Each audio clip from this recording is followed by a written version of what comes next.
Hello दोस्तों, आप सबका अपने चैनल गवर्नमेंट जीके पर स्वागत है। आज हम अपने प्राचीन भारत के इतिहास के बहुत ही महत्वपूर्ण प्रश्नों का अध्ययन करेंगे, जिससे आपको आने वाले गवर्नमेंट एग्ज़ाम में बहुत ही ज़्यादा मदद मिलेगी। इससे पहले आपसे निवेदन है, आप इस चैनल पर नए हैं तो कृपया आप इस वीडियो को लाइक करके सब्सक्राइब का बटन दबाकर बेल आइकन का घंटा अवश्य बजा दें, जिससे हमारे आने वाले नए वीडियो आप तक तुरंत पहुंच सकें। तो चलिए शुरुआत करते हैं। अगर आप हमारे चैनल से जीके पढ़ते हैं तो आपको निश्चित ही सफलता मिलेगी। तो चलिए दोस्तों, आज हम शुरुआत करते हैं अपने प्राचीन भारत के इतिहास का। तो प्राचीन भारत इतिहास का जो सबसे महत्वपूर्ण प्रश्न है उनको हम पढ़ेंगे। तो चलिए शुरुआत करते हैं। तो पहला प्रश्न है हमारे पास, पुरालेख विद्या का अभिप्राय है। तो इसका ऑप्शन है सिक्कों का अध्ययन, शिलालेखों का अध्ययन, महाकाव्यों का अध्ययन, भूगोल का अध्ययन। तो इसका सही जवाब है शिलालेखों का अध्ययन। ठीक है। फिर दूसरा, ईंटों की कृत्रिम गोदी डाक यार्ड वाला एकमात्र सिंधु स्थल कौन सा है। तो इसका सही जवाब है लोथल। फिर तीसरा, सिंधु घाटी सभ्यता की मुख्य विशेषता थी। इसका सही जवाब है व्यवस्थित शहरी जीवन। व्यवस्थित शहरी जीवन। तो प्रश्न संख्या 4 है हमारे पास, देवी माता की पूजा संबंधित थी। तो इसका सही जवाब है सिंधु घाटी सभ्यता के साथ। फिर प्रश्न आता है हमारे पास, मोहनजोदड़ो में सबसे बड़ा भवन कौन सा है। तो इसका सही जवाब है धान्यागार। ठीक। फिर प्रश्न संख्या 6 हमारे पास, निम्नलिखित विद्वानों में से हड़प्पा सभ्यता का सर्वप्रथम खोजकर्ता कौन था। तो इसका सही जवाब है दयाराम साहनी। ठीक।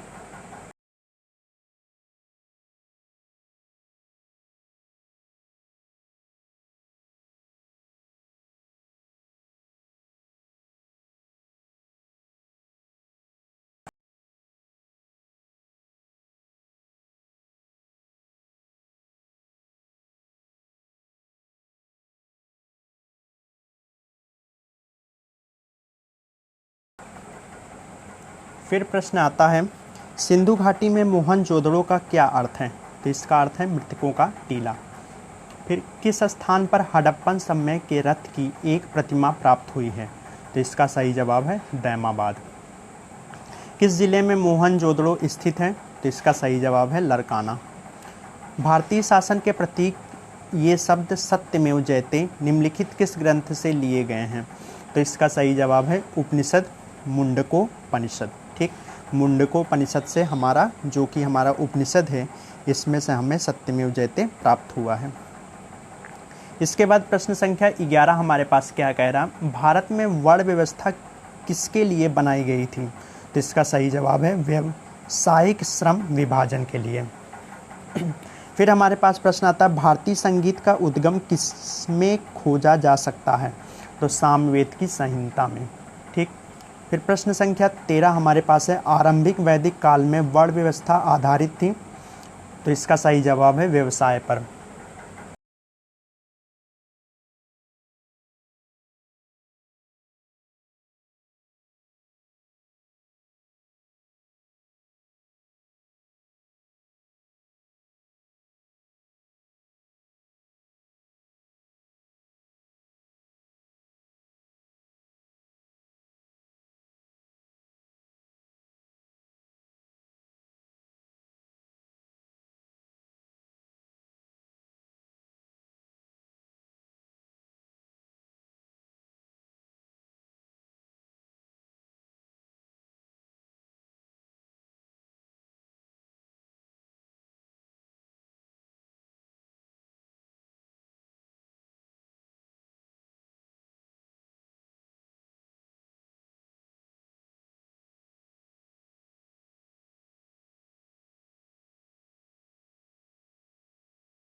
फिर हमारे पास प्रश्न आता है, निम्नलिखित में से ऋग्वेद काल के दौरान किसकी जानकारी नहीं थी? तो इसका सही जवाब है वर्ण व्यवस्था जाति पर।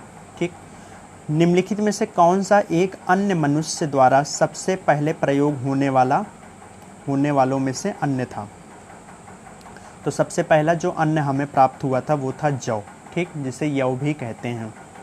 फिर हमारे पास आता है, यज्ञ सूत्र निम्न में से किस वेद में से है? तो इसका सही जवाब है यजुर्वेद। फिर आता हमारे पास, जुरैसिक काल का माना गया पूरी तरह तैयार वृक्षीय फॉसिल कहाँ पाया गया? तो इसका सही जवाब है छत्तीसगढ़। फिर प्रश्न आता है, सिंधु घाटी सभ्यता की लिपि कौन सी है? तो इसकी लिपि है अज्ञात। ठीक। इसके बाद हमारे पास प्रश्न आता है,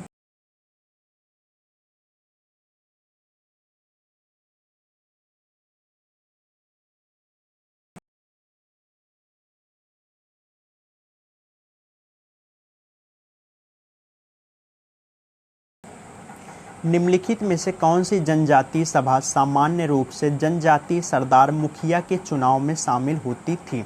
इसका सही जवाब है समिति। ठीक। फिर उपनिषद शब्द का शाब्दिक रूप से यह अर्थ होता है, क्या अर्थ होता है? पास बैठना। ठीक। आर्यन जनजातियों का प्राचीनतम बस्ती कहाँ है? तो इसका सही जवाब है सप्त सिंधु। फिर सिंधु घाटी सभ्यता का गोदी बाड़ा लोथल यहाँ स्थित है, इसका सही जवाब है गुजरात। फिर निम्नलिखित में से किस देश ने भारत से मोहनजोदड़ो से प्रसिद्ध नर्तक कन्या की प्रतिमा वापस देने के लिए कहा है? तो इसका सही जवाब है पाकिस्तान। ठीक। फिर प्रश्न संख्या 24 हमारे पास, सिंधु अर्थव्यवस्था की ताकत थी? तो इसका सही जवाब है कृषि। फिर महाभारत का प्रारंभिक नाम क्या था? तो इसका सही जवाब है जय संहिता। सिंधु घाटी सभ्यता में कालीबंगा निम्नलिखित में से किसके लिए प्रसिद्ध है? तो इसका सही जवाब है मिट्टी के पात्र के लिए। ठीक। इसके बाद प्रश्न संख्या 27 है हमारे पास, जिस मनीषी पंडित ने दक्षिण भारत का आर्यीकरण किया वे थे? तो वो थे अगस्त्य। ठीक। प्राचीनतम भारतीय सभ्यता का नाम बताइए? तो इसका सही जवाब है सिंधु घाटी सभ्यता। फिर आता हमारे पास प्रश्न संख्या 29, सिंधु घाटी का कौन सा एक स्थल पाकिस्तान में है? तो इसका सही जवाब है हड़प्पा। विशाल स्नानागार ग्रेट बाथ कहाँ मिला था? तो इसका सही जवाब है मोहनजोदड़ो। विशाल स्नानागार जो हमें ग्रेट बाथ मिला था वो कहाँ से मिला था? मोहनजोदड़ो से। ठीक है। तो प्रश्न संख्या 31 पे चलते हैं। विषम शब्द ज्ञात कीजिए।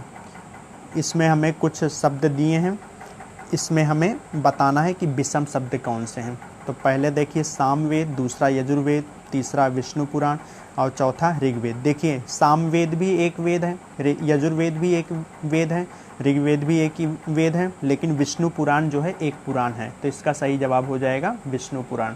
इसमें हमें विषम शब्द बताना है।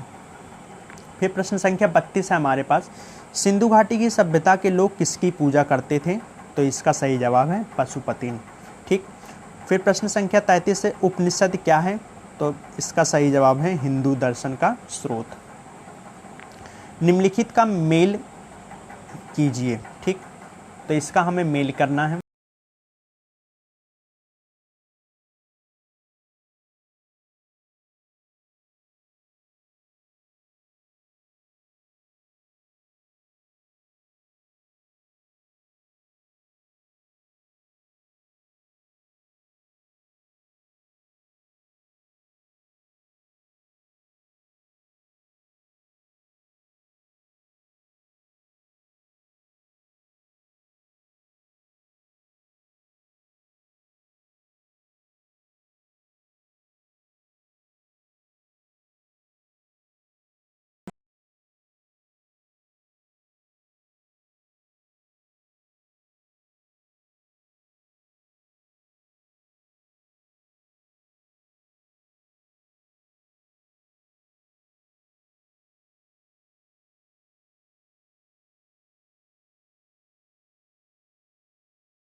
Mohenjodaro, statue of peace, Harappa का पतन, कालीबंगा, हल के चिन्ह, लोथल, ग्रेट बाथ, इसका हमें मिलान करना है।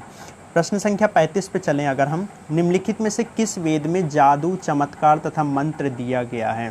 तो इसका सही जवाब है अथर्ववेद। ठीक, अथर्ववेद में क्या है? जादू, टोना, टोटका, इसके बारे में दिया गया है। फिर कौन सा वेद धार्मिक अनुष्ठानों से संबंध रखता है? इसका सही जवाब है यजुर्वेद। सिंधु घाटी सभ्यता में धौलावीरा निम्नलिखित में से किसके लिए प्रसिद्ध है? तो इसका सही जवाब है जल संरक्षण के लिए। फिर गौतम बुद्ध ने महापरिनिर्वाण कहाँ लिया था? तो इसका सही जवाब है कुशीनगर। ऋग्वेद में सबसे प्रमुख देवता कौन था? तो इसका सही जवाब है इंद्र। वैदिक काल में 8 प्रकार के विवाह प्रचलित थे, इनमें से कौन प्रेम विवाह है? तो इसका सही जवाब है गंधर्व विवाह। फिर प्रश्न संख्या 41, मोहनजोदड़ो और हड़प्पा के अवशेष संकेत देते हैं कि ये शानदार और योजनागत अच्छी तरह से बनाई गई थी। क्या है? कृषि नगरें, धार्मिक नगरें, व्यापारिक नगरें, तटीय नगरें। तो इसका सही जवाब है व्यापारिक नगरें। ठीक, फिर प्रश्न संख्या 42 है हमारे पास, निम्नलिखित में से कौन सा वेद वेद त्रयी का भाग नहीं है? तो इसका सही जवाब है अथर्ववेद। ठीक, फिर प्रश्न संख्या 43 है, किस नदी के निकट ऋग्वेद सभ्यताएं सबसे अधिक स्थित हैं? तो इसका सही जवाब है सरस्वती। तो किस नदी के निकट ऋग्वेद सभ्यताएं सबसे अधिक स्थित हैं? तो इसका सही जवाब है सरस्वती। ठीक, उम्मीद करते हैं यह बात आपको समझ में आ रही होगी। फिर प्रश्न संख्या 44 है हमारे पास, हड़प्पाई स्थल किस नदी के किनारे स्थित था? तो इसका सही जवाब है चेनाब। ठीक, ऋग्वेद का कौन सा मंडल पूर्णतः सोम को समर्पित है? तो इसका सही जवाब है 9वां मंडल। निम्नलिखित में से किस हड़प्पा केंद्र के बारे में माना जाता है कि मेसोपोटामिया के साथ सीधा समुद्र व्यापार था? तो इसका सही जवाब है लोथल। निम्नलिखित में से किस हड़प्पा कालीन स्थल से हल का टेराकोटा प्राप्त हुआ? तो इसका सही जवाब है बनवाली। हड़प्पा किस नदी के किनारे पर स्थित है? तो इसका सही जवाब है रावी। सिंधु घाटी सभ्यता में लोथल निम्नलिखित में से किसके लिए प्रसिद्ध था? तो इसका सही जवाब है, देखिए इसमें हमें 4 ऑप्शन दिए हैं, चट्टान से निर्मित स्थापत्य, बंदरगाह, कपास की खेती या मिट्टी के पात्र। तो इसका सही जवाब है बंदरगाह। फिर प्रश्न संख्या 50 है हमारे पास, कांसे की नर्तकी की मूर्ति निम्नलिखित में से किस सभ्यता में पाई गई है? तो इसका सही जवाब है सिंधु घाटी की सभ्यता। फिर प्रश्न संख्या 51 है हमारे पास, सतुघई या सिंधु घाटी सभ्यता किस देश में है? तो इसका सही जवाब है अफगानिस्तान। फिर आता हमारे पास प्रश्न संख्या 52, मोहनजोदड़ो का स्थानीय नाम था? तो इसका स्थानीय नाम क्या था? मृतकों का टीला। ये बहुत ही इंपॉर्टेंट है, इसको आप याद करके रख लीजिए। फिर निम्नलिखित में से कौन सी धातु हड़प्पन सभ्यता में नहीं पाई गई थी? तो इसका सही जवाब है लोहा। निम्नलिखित में से कौन सा वेद प्राचीन